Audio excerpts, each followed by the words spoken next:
பால் கறக்கிற milking machine வேணும்னு பார்க்குறவங்களுக்கு வாங்கி 2 மாதம் தாச்சுங்க. 15 மாடு கறக்கிற கெப்பாசிட்டி இருக்கிற மிஷினுங்க. வீல் சக்கரத்தோடு இருக்குது. பில் காப்பியோடு இருக்குதுங்க. ஒரு ஆசைக்காக வாங்கியிருக்காங்க. வாங்கி அவங்களுக்கு செட் ஆகலை. வாங்கி ஒரே ஒரு டைம் மட்டும்தான் கறந்துருக்காங்க.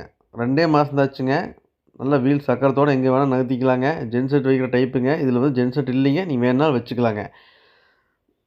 மிஷின் பொறுத்த வரைக்கும் எந்த ஒரு கம்ப்ளைண்ட்டுமே இல்லைங்க. தெளிவான மிஷின், புது மிஷினுங்க. வாங்கி ஒரே டைம் தான் யூஸ் பண்ணிக்குது. பில்லும் வந்து வீடியோவில் ஆட் பண்ணிக்குது, பார்த்துக்கலாங்க. அவங்க கூடயே மாடும் இருக்குது. சந்தேகம் இருந்தால் மிஷின் அவங்க மாட்லேயே போட்டு கறந்து செக் பண்ணி பார்த்து கூட எடுத்துக்கலாங்க. லோக்கல் கோயம்புத்தூரில் கள்ளிப்பாளையம் பகுதியில் இருக்குதுங்க. நம்ம சொந்தக்கார ரிலேட்டிவ் கூடயே தான் இருக்குதுங்க. நீங்கள் தேவைப்பட்டுச்சுன்னா பில் காப்பியோடு இருக்குதுங்க. வாங்கி 2 மாதம் தான் ஆச்சுங்க. நீங்கள் தேவைப்பட்டுச்சுங்கன்னா வீடியோவில் தெரியக்கூடிய நம்பருக்கு தொடர்பு கொண்டு வாங்கிக்கலாங்க. அவங்க கஸ்டமரோட நம்பரை வீடியோவில் கொடுத்துருக்குதுங்க. வர முடியாத நம்பர்களுக்கு வேணால் கொரியர் மூலியமாகவும் அனுப்பிச்சு கொடுத்துலாம் சொல்லியிருக்காங்க. தேவைப்பட்டுச்சுங்கன்னா வீடியோவில் தெரியக்கூடிய நம்பருக்கு தொடர்பு கொண்டு இந்த மில்கிங் மிஷின் வாங்கிக்கலாங்க. வாங்கின விலையிலேருந்து 27,000 எம்ஆர்பி ரேட்டுக்கு வாங்கியிருக்காங்க. அந்த விலையிலேருந்துமே அனுசரித்து கொடுக்குறதா சொல்லியிருக்காங்க. தேவைப்பட்டுச்சுன்னா நீ வாங்கிக்கலாங்க. வாங்கி ஒரு டைம் மட்டும்தான் யூஸ் பண்ணிக்கிறாங்க. புது மிஷின் வாங்கி 2 மாதம் தாச்சுங்க. பில் காப்பியும் பார்த்துக்குங்க. நன்றி, வணக்கம்.